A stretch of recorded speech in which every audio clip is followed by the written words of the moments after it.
नमस्कार, उत्तराखंड में आपका स्वागत है। मैं हूं आपके साथ राहुल चौहान। खबर उत्तराखंड में बढ़ने से पहले एक नजर आज की हेडलाइंस पर। उत्तराखंड में चारधाम यात्रा 2026 का शुभारंभ, सीएम धामी ने दी शुभकामनाएं श्रद्धालुओं में उत्साह।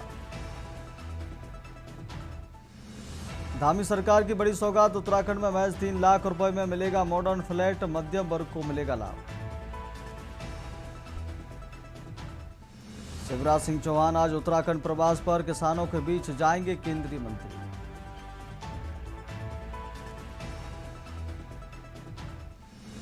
पांवटा कुल्हाल सीमा पर डटे हैं निहंग, उत्तराखंड सरकार को 48 घंटे का अल्टीमेटम। यूपी, राजस्थान और उत्तराखंड की ओर बड़ा मानसून, 3-4 दिन में दस्तक के आसार, आंधी बारिश का अलर्ट। उत्तराखंड में गरज चमक के साथ बारिश की संभावना, 50 किलोमीटर की रफ्तार से चलेंगी हवाएं। आप देख रहे हैं के न्यूज, खबरों का सारथी। रुक करते खबरों का सीधा खबर देहरादून से। देहरादून महानगर कांग्रेस कमेटी ने शिक्षा व्यवस्था में कथित भ्रष्टाचार, पेपर लीक, भर्ती प्रक्रियाओं में देरी और बढ़ती बेरोजगारी के मुद्दों को लेकर प्रदर्शन किया। इस दौरान कांग्रेस कार्यकर्ताओं ने राष्ट्रपति के नाम एक ज्ञापन जिलाधिकारी को सौंपा। महानगर कांग्रेस अध्यक्ष डॉक्टर जसविंदर सिंह गोगी ने कहा कि बार बार पेपर लीक और परीक्षाओं के निरस्त होने से युवाओं का भविष्य प्रभावित हो रहा है। उन्होंने आरोप लगाया कि इससे सरकारी भर्ती प्रक्रिया पर युवाओं का भरोसा कमजोर होता जा रहा है। कांग्रेस ने भाजपा सरकार पर भर्ती परीक्षाओं में पारदर्शिता बनाए रखने में विफल रहने का आरोप लगाते हुए कई मांगे रखी। इनमें पेपर लीक मामलों की निष्पक्ष जांच, नकल माफिया पर सख्त कार्रवाई, परीक्षा प्रणाली को पारदर्शी बनाना, लंबित भर्तियों को जल्द पूरा करना और प्रतियोगी छात्रों के मानसिक स्वास्थ्य के लिए प्रभावी व्यवस्था सुनिश्चित करना शामिल है। इस दौरान ब्लॉक अध्यक्षों सहित कांग्रेस के कई पदाधिकारी और कार्यकर्ता मौजूद रहे।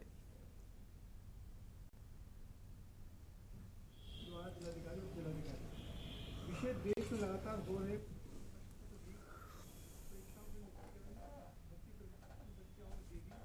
युवाओं के भविष्य के साथ परिवार के विरुद्ध प्रभावी सचेत एवं दोषियों के खिलाफ कठोर कार्रवाई की जाने के संबंध में महोदय सभी निर्देश इस प्रकार है कि आज देश का युवा गंभीर शिक्षा एवं रोजगार संकट से गुजर रहा है। वर्षों की कठिन मेहनत और परिश्रम के बावजूद लाखों छात्र छात्राएं और अगली खबर का रुख कर लेते। पंजाब से हिमाचल के रास्ते उत्तराखंड आने का प्रयास कर रहे निहंग सिख समुदाय को लेकर प्रदेश की सियासत भी गर्मा गई है। विपक्ष का आरोप है कि सरकार चुनावों की वजह से कार्रवाई करने से कतरा रही है और बेबस दिखाई पड़ रही है। वहीं विपक्ष के आरोपों पर राज्यसभा सांसद नरेश बंसल ने साफ किया कि निहंग विवाद में सरकार की कार्रवाई चुनाव से प्रेरित नहीं है। उन्होंने कहा, पंजाब के साथ उत्तराखंड में भी चुनाव है, चुनाव की इसमें कोई बात नहीं है। बंसल ने कहा कि शासन प्रशासन को दोहरी जिम्मेदारी निभानी है, कानून व्यवस्था बनाए रखनी है और सामाजिक सौहार्द भी नहीं बिगड़ने देना है। उन्होंने बताया कि निहंगों की मांग सिर्फ जेल में बंद 4 साथियों की जमानत की है। जमानत होते ही वे साथ चले जाएंगे। उन्होंने अपील किया कि हेमकुंड साहिब और चारधाम यात्रा के दौरान सभी संयम बरतें, किसी घटना से सौहार्द न बिगड़े, इसके लिए सरकार, प्रशासन और जनता सबको प्रयास करना होगा।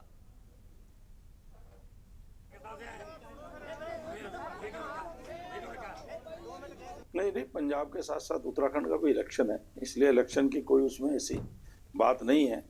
पर शासन प्रशासन को दोनों चीजें ध्यान में रखनी पड़ती है, सख्ती भी करनी है, कानून व्यवस्था न बिगड़े ये भी ध्यान रखना है और सामाजिक सौहार्द न बिगड़े इसका भी ध्यान रखना है।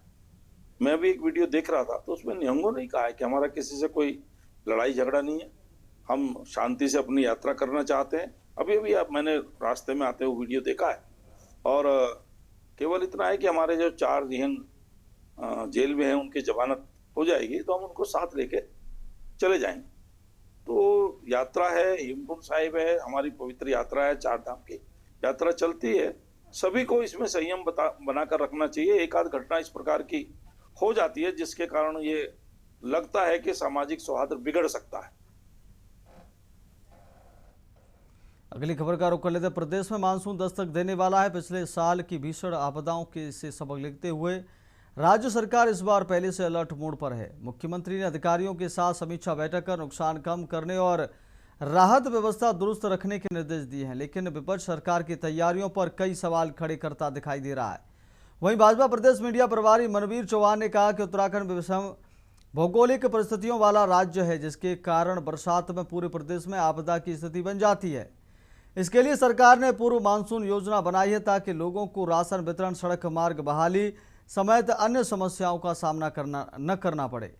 चौहान ने विपक्ष पर निशाना साधते हुए कहा कि उसे सारी तैयारी हवाई नजर आई। विपक्ष सिर्फ भ्रामक माहौल बनाकर लोगों में डर पैदा करने के लिए बयानबाजी कर रहा है, जबकि सरकार और प्रशासन पूरी तरह सतर्क है।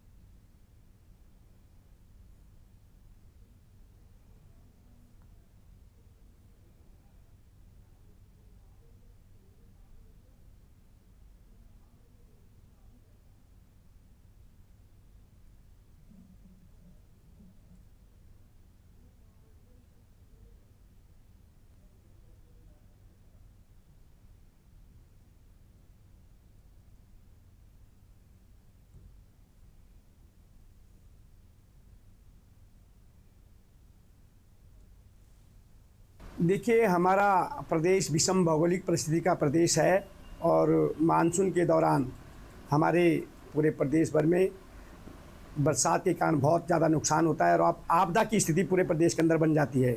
इसको लेकर के हमारी सरकार, हमारा पूरा प्रशासन अलर्ट है और सरकार के द्वारा पूर्व मानसून से होने वाले नुकसान को लेकर के और कम से कम नुकसान हो, इसको लेकर के सरकार के द्वारा योजना बनाई गई है और लोगों को इस दौरान किसी प्रकार की समस्या न हो, इसके लिए सरकार के द्वारा अलग अलग प्रकार, चाहे राशन की वितरण की व्यवस्था हो, चाहे सड़क मार्ग को लेकर के अन्य उसको तत्काल प्रभाव से खोलने की व्यवस्थाएं हों।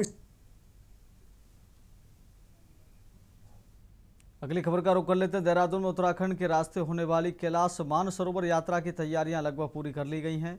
पहला तीर्थ यात्री जत्था 4 जुलाई को उत्तराखंड पहुंचेगा। इस वर्ष यात्रा लिपुलेख मार्ग से 50-50 श्रद्धालुओं के कुल 10 जत्थों में कराई जाएगी। प्रशासन के अनुसार इस बार श्रद्धालुओं को केवल 38 किलोमीटर की पैदल यात्रा करनी होगी, जबकि शेष मार्ग वाहन से तय किया जाएगा। इसी बीच प्रदेश के पर्यटन एवं धर्मस्व मंत्री सतपाल महाराज ने यात्रा को लेकर जानकारी देते हुए कहा कि यह धार्मिक दृष्टि से अत्यंत महत्वपूर्ण यात्रा है। उन्होंने बताया कि लिपुलेख दर्रे के पास श्रद्धालु बिना चीनी वीजा और पासपोर्ट के भी कैलाश पर्वत के दर्शन कर सकेंगे। उन्होंने यह भी कहा कि आदि कैलाश, जिसे प्रधानमंत्री द्वारा भी देखा गया है, कैलाश का एक छोटा स्वरूप माना जाता है और श्रद्धालु उसका भी दर्शन कर सकेंगे। साथ ही ओम पर्वत के दर्शन का भी उल्लेख किया गया। सरकार के अनुसार कैलाश मानसरोवर यात्रा उत्तराखंड के लिपुलेख मार्ग से आगे बढ़ते हुए पूरी कराई जाएगी, जिसके लिए सभी आवश्यक व्यवस्थाएं पूरी कर ली गई हैं।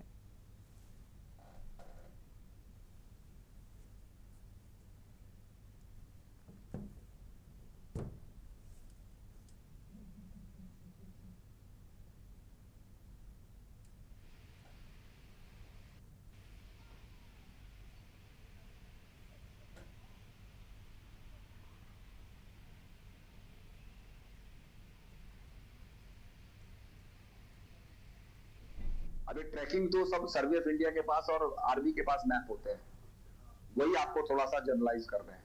विदेशों में जो ट्रैक होता है, जो फैमिली ट्रैक होता है, उसमें एक लड़का, लड़की और बच्चा दिखाते हैं, तो फैमिली ट्रैक हो गया।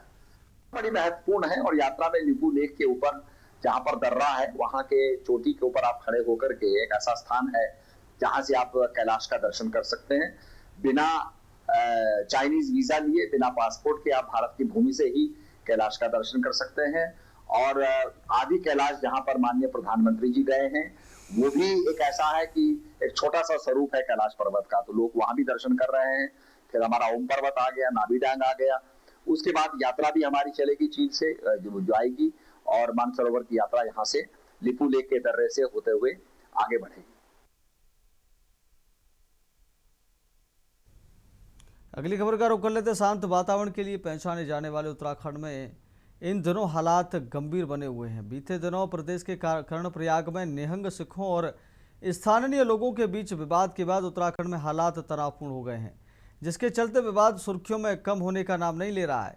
आपको बता दें कि कर्णप्रयाग में निहंग सिखों और स्थानीय लोगों के बीच विवाद के दौरान कुछ निहंग सिख तलवार से वार करते दिखाई दिए।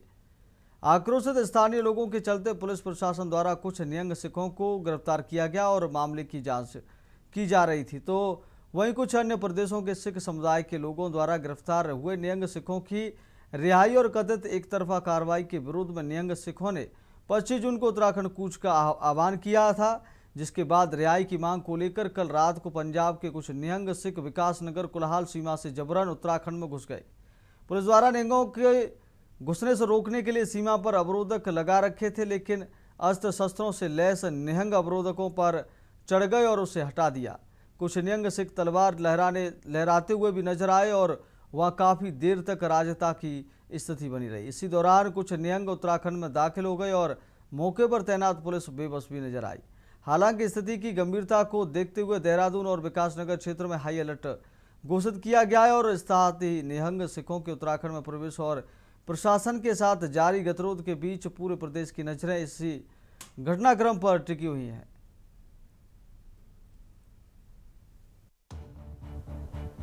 निहंग सिखों ने देर रात उत्तराखंड और हिमाचल बॉर्डर पर कुल्हाल गेट बॉर्डर पर लगी बैरिकेडिंग को हटाकर और कुछ वाहनों में तोड़फोड़ कर बॉर्डर पार कर उत्तराखंड की सीमा में प्रवेश कर लिया था। रात भर निहंग सिखों को लेकर पुलिस की मुस्तैदी भी रही है। देर रात को पुलिस बल प्रेमनगर में भी तैनात रहा, लेकिन निहंग सिख प्रेमनगर नहीं पहुंचे। बाद में पुलिस को पता चला कि निहंग रेसकोर्स स्थित गुरुद्वारे में गए हैं। इसके बाद उनको समझा बुझाकर पांवटा साहिब वापस भेजा गया था।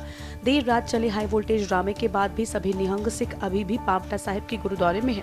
उनकी संख्या करीब 1500 से 2000 बताई जा रही है। कुल्हाल बॉर्डर पर पुलिस बल और आईटीबीपी के जवान मुस्तैदी से तैनात हैं। उनकी मांग है कि कर्णप्रयाग में अरेस्ट किए गए उनके निहंग सिखों को बिना कार्रवाई करे रिहा किया जाए। साथ ही उनके साथ की गई मारपीट के आरोपियों को भी पुलिस हिरासत में लिया जाए, जिस पर एक बार फिर देर रात की घटना के बाद राजनीतिक माहौल भी बेहद गर्मा गया है। शाम के समय जब ये जीरकपुर से यहाँ पहुँचे थे तो लगातार इनको रोकने का प्रयास किया गया। उसके बाद पांवटा साहिब में भी जाके इनकी सभी संगठनों से बात करके हमने कोशिश करी। उनमें कुछ लोगों के द्वारा हमारी बातों को माना भी गया। इसमें से एक ग्रुप द्वारा जो करीब 20-25 लोगों का एक ग्रुप था, जो उनसे अलग होकर वापस जाके दूसरे बैरियर को तोड़ के इन्होंने अंदर घुसने का प्रयास किया था। उसके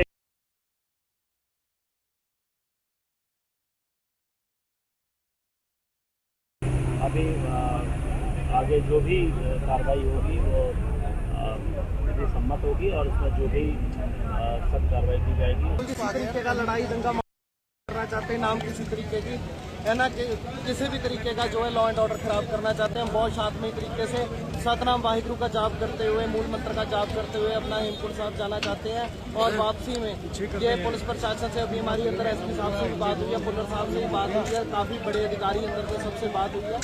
सबको हमने यही बोला है कि हमें अपनी यात्रा पूरी करने दीजिए उन्होंने, और हमें आश्वासन दिया कि 2-4 दिनों के अंदर हम उनकी बेल करवा देंगे निहंग सिंह की। तो हमारी यही मांग है कि 2-4 दिन के लिए हमें जो हमारी यात्रा है हमें यात्रा कर लेने दीजिए, ताकि जो हम वापसी के अंदर है तब तक उनकी जमानत हो जाए और हम उनको अपने साथ पंजाब में जा सकें। सर आप कब तक रहेंगे यहाँ पे? जब तक हमारे सिंह हमें नहीं मिलेंगे तब तक हम यहाँ से वापस नहीं जाएंगे। जिस तरीके से नगरासू में उन्होंने किया है और जो लोग आज उत्तराखंड के लोगों को चैलेंज कर रहे हैं, ये कतई स्वीकार्य नहीं है।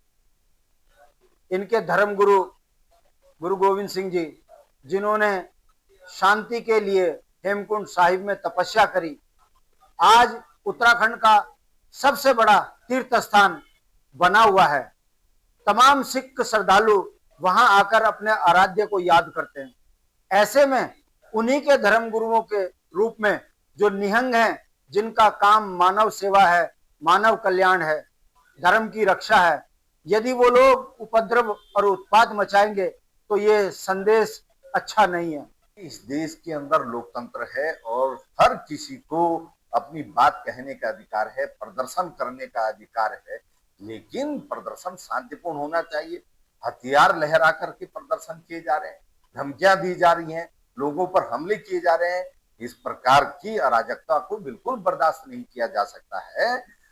सरकार को कानून व्यवस्था को संभालना चाहिए, संविधान के अनुसार कार्रवाई करनी चाहिए और इस प्रकार की धमकियों को मुझे नहीं लगता कि बर्दाश्त किया जाना चाहिए। नहीं, पंजाब के साथ साथ उत्तराखंड का भी इलेक्शन है, इसलिए इलेक्शन की कोई उसमें ऐसी बात नहीं है।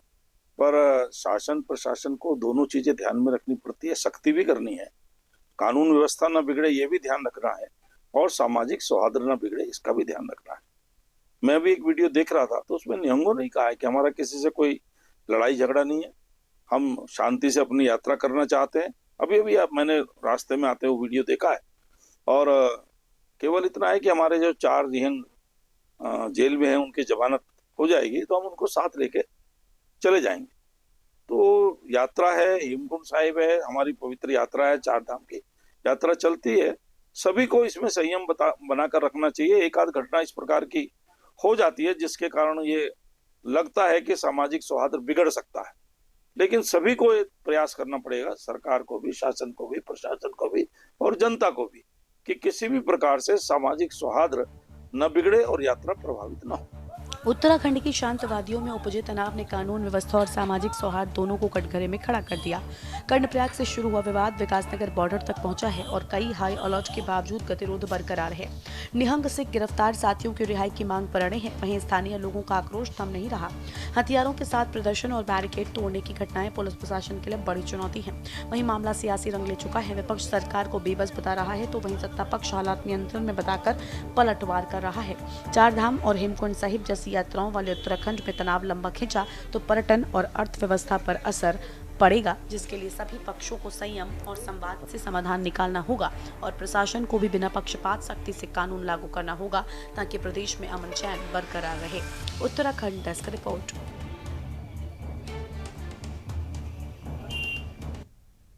यहाँ रुकेंगे छोटे से ब्रेक के लिए, ब्रेक के बाद खबरों में जल्द लौटेंगे।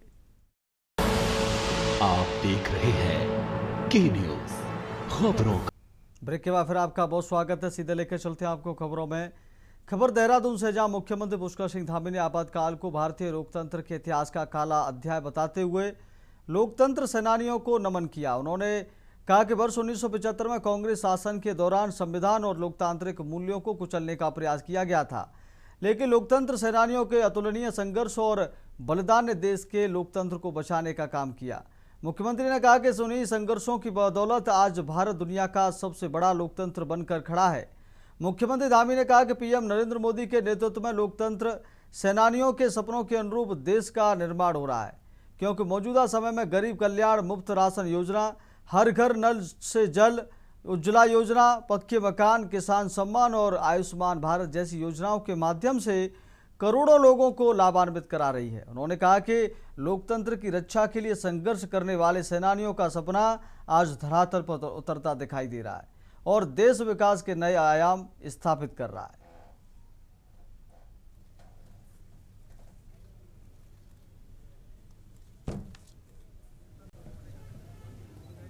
मैं सबसे पहले तो लोकतंत्र सेनानियों को, जिन्होंने इस आपातकाल के खिलाफ, इस लोकतंत्र की हत्या के खिलाफ, संविधान को कुचलने, उसकी आत्मा को मारने का जो प्रयास कांग्रेस पार्टी के शासन ने 1975 में किया था, उसमें अपना योगदान देने वाले, अतुलनीय संघर्ष करने वाले, अन्याय सहने वाले उन सभी लोकतंत्र सेनानियों को मैं नमन करता हूं कि उनके संघर्षों के कारण आज भारत दुनिया का सबसे बड़ा लोकतंत्र है और आदरणीय प्रधानमंत्री नरेंद्र मोदी जी के नेतृत्व में उन लोकतंत्र सेनानियों के सपनों के अनुरूप, उनके संघर्षों के अनुरूप आज भारत का निर्माण हो रहा है।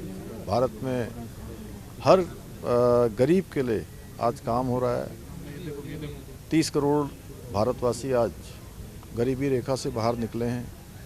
80 करोड़ लोगों को आज देश में मुफ्त राशन योजना का लाभ मिल रहा है। 16 करोड़ लोगों को हर घर से नल जल मिलने का काम है। धुएं से आज हमारी माताओं बहनों को मुक्ति मिली है। खबर का रुख कर लेते हैं। देहरादून में उत्तराखंड क्रांति दल के केंद्रीय कार्यालय पर प्रेस वार्ता का आयोजन किया गया, जिसको केंद्रीय प्रवक्ता शांति प्रसाद भट्ट ने संबोधित किया। वहीं उन्होंने आरोप लगाया है कि पौड़ी गढ़वाल जनपद के इंद्रपुरी में स्थित एक अशासकीय इंटर कॉलेज में नियुक्तियों में धांधली हुई है और किस प्रकार विद्यालय प्रबंधन द्वारा नियुक्ति प्रक्रिया के दौरान अभ्यर्थियों से कथित रूप से अतिरिक्त धनराशि मांगी गई थी, जिसका एक ऑडियो भी सोशल मीडिया पर वायरल हुआ था। वहीं उन्होंने इस मामले पर राज्य सरकार और संबंधित विभाग तथा अधिकारियों से निष्पक्ष जांच की मांग की है। उन्होंने ये भी कहा है कि अगर इस मामले पर जल्द से जल्द कार्रवाई नहीं की गई तो यूकेडी सड़कों पर उतरकर प्रदर्शन करेगा।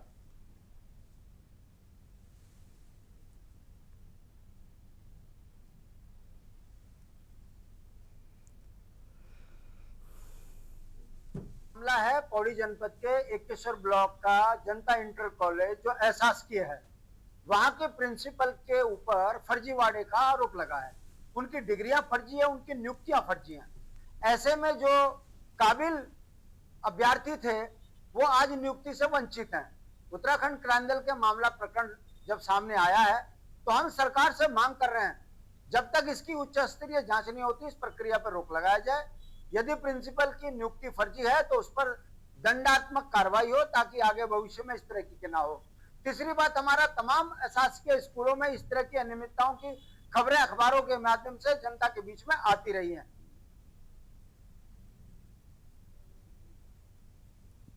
अगली खबर का रुख कर लेते। देहरादून के क्षेत्र बसंत विहार में स्थित निशा नर्सिंग होम का लाइसेंस निरस्त कर दिया गया है। स्वास्थ्य विभाग की ओर से यह कार्रवाई पूर्व में जच्चा बच्चा की मौत के बाद प्रारंभिक जांच के आधार पर की गई है।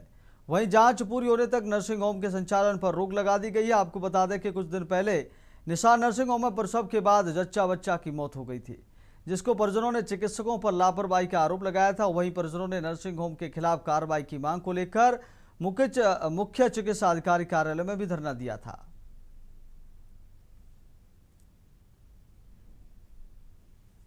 तो इसमें एक प्रसूता की जो है को रेफर किया गया था सर्दी बिगड़ने पे, और फिर उसके 2 दिन बाद सिनर्जी हॉस्पिटल में उसकी मृत्यु हो गई थी। तो जो परिजन थे उनके द्वारा ये आरोप लगाया गया था कि इनके द्वारा उसमें उपचार में लापरवाही की गई है, उसको देर से रेफर किया गया मरीज को। तो ये आरोप लगाए गए थे। उसी के संबंध में हमारे द्वारा एक समिति बनाई गई थी इसकी जांच के लिए, जिसमें कि गायनिकोलॉजिस्ट स्पेशलिस्ट थे और एक पीडियाट्रिशियन को भी रखा गया था, एनेस्थेसिस्ट को रखा गया था। तो इनकी एक समिति बनाई गई थी जिसकी जांच अभी जारी है, लेकिन जांच के दौरान ही जो प्रारंभिक जांच की गई है उसमें कुछ कमियां जो है वो निकल के आई।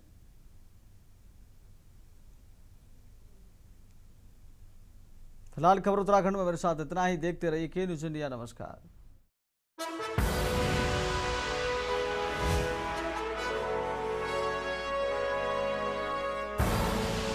आप देख रहे हैं के न्यूज़, खबरों का सारथी।